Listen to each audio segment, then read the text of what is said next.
Hi, hello, කොහොමද? ඔයා dopamine සීක කෙනෙක්ද? In one way we all are. ඉක්මනට සතුටු වෙන්න, එක්සයිට් වෙන්න දේවල් අපි හැම වෙලේම හොයනවා.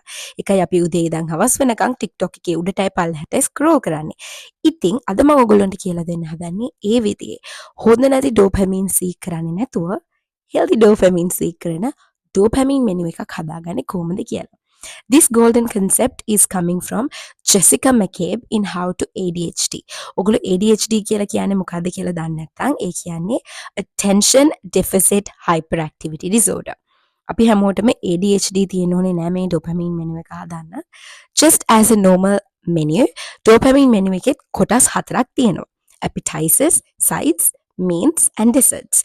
Appetizers කියන්නේ අපිට ඉක්මනට කරලා සතුටක් ගන්න පුළුවන් දේවල්. එක්සැම්පල් එකක් විදිහට කොෆි එකක් හදන එක. ඊළඟට sides කියලා කියන්නේ ඔයා කරන show එකක්. ඒ කියන්නේ ඔයාට තියෙන අමාරු activity එකක් එක pair කරන්න පුළුවන් දෙයක්. එක්සැම්පල් එකක් විදිහට ඔයා study කරනකොට ඔයාට background music එකක් play කරන්න පුළුවන්. ඔයා drive කරනකොට ඔයාට podcast එකක් අහන්න පුළුවන්.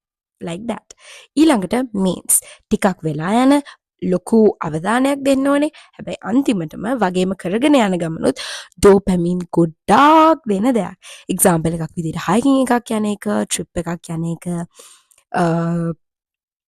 මූවි එකක් බලන එක, එතකොට draw කරන එක, කේක් එකක් බේක් කරන එක examples. අන්තිමටම desserts. මෙතන ඉන්න ගොඩක් අයගෙන් including me අපි ආසම දේවල් තමයි desserts කියලා කියන්නේ. හැබැයි desserts ඕනමට වැඩි කන්න හොඳ නැහැ. ඩොපමින් මෙනු එකෙත් ඒ වගේම තමයි ඩිසර්ට්ස් කියන එක හැම වෙලේම කරන දෙයක් නෙමෙයි. හැබැයි අපිට ඩොපමින් ගොඩාක් ඕනේ, හරිම ඩවුන්, දුකයි කියලා හිතන වෙලාවට කරන්න පුළුවන් දේවල්. එක්සැම්පල් එකක් විදිහට මූවි එකක් බලන්න පුළුවන්, shopping වලට යන්න පුළුවන්, එතකොට ටිකක් ගණන් වැඩි ලාට එකක්, මාචා එකක්, ඩ්‍රින්ක් එකක් බොන්න පුළුවන්. එහෙම නැත්නම් ඔයා ආසම කොන්සර්ට් එකකට ටිකට් අරගෙන යන්න පුළුවන්.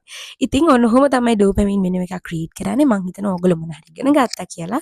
එහෙනම් see you in my next one. Bye.